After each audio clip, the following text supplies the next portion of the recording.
Hi, if you are a subscriber, welcome back and thank you so much for being here once again. As you have probably noticed, I've uploaded a lot more on this channel recently, and I'm going to explain why, as well as talk about failing as an artist as far as the business side. If you are a fan of pop culture or you just like art in general, please consider checking out my website and supporting me as an artist. Sell originals and prints. I do love drawing pop culture characters. My most well-known drawings are Keenan and Kel and Henry Cavill. It does help out the channel if you purchase art, or even if you just watch and like my videos. It helps me out so much. I do appreciate it. Okay, so let's talk about my experience with failure as an artist. I think in my specific situation, when I say failing as an artist, I mean like it's now really difficult to sell art. The information on what you need to do changes all the time. What worked for me in 2020 and 2021 doesn't work anymore. And I mean like failing as a business. Trying to find where your art fits in is quite challenging. Actually, how it stands out, I should say. I have even made a video on why I'm not going back to Comic-Con as a vendor, for now anyways, and that kind of ties in with the theme of today's video. But really, I don't think that Comic-Con worked out for me because it's really hard to market myself as an artist when I have to waste time trying to convince people in person that these are drawings. Otherwise, they just walk past. Even though I draw tons of pop culture things, I found it super challenging to sell my work and what's basically the holy grail of pop culture, which is a comic book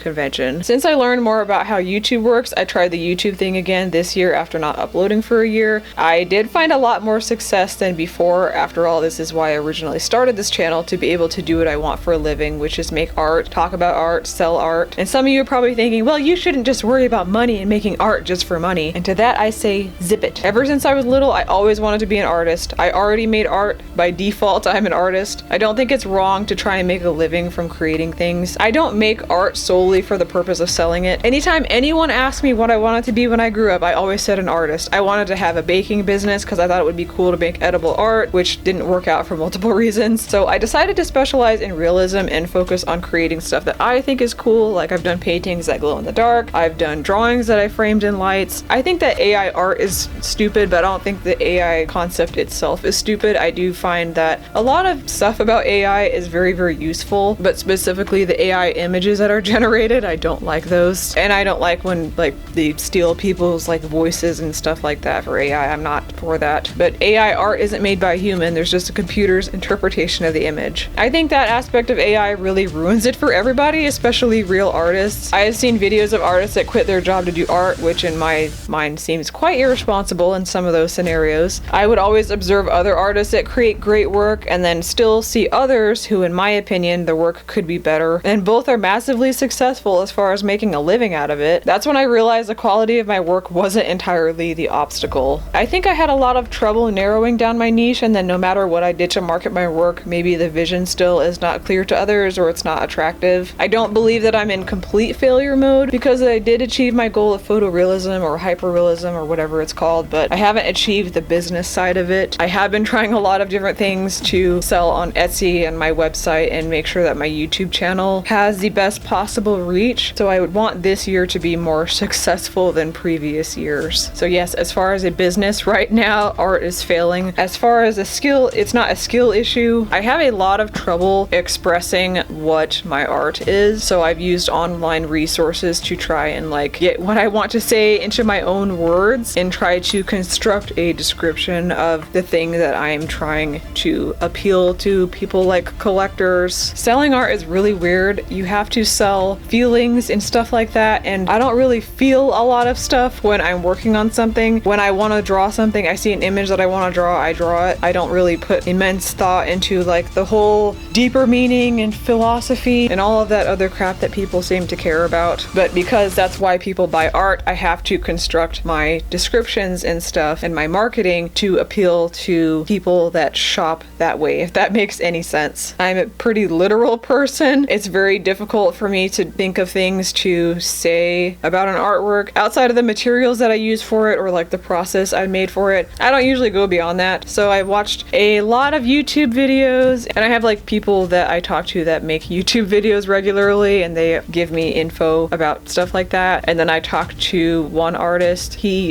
is very, very successful selling his work, and he gave me a lot of great advice on marketing and running ads online and stuff like that. I've been incorporating that, and I'm just waiting on the results basically. It's only been like not even 2 weeks yet. So that's what I've been up up to behind the scenes, you know, outside of the shorts and the little short stuff that you guys see. I have a lot of editing that I do on a regular basis. I usually upload 5 to 6 shorts a week, and then I have been recycling my old videos to do voiceovers like this, because voiceovers are a lot easier to edit than videos where I have to film myself. It takes a lot less time to set up, so that way I can be a little bit more productive. If you like this video, make sure to give it a thumbs up and subscribe. It is a free way to support the channel, and thank you so much for watching. I will see you in the next one.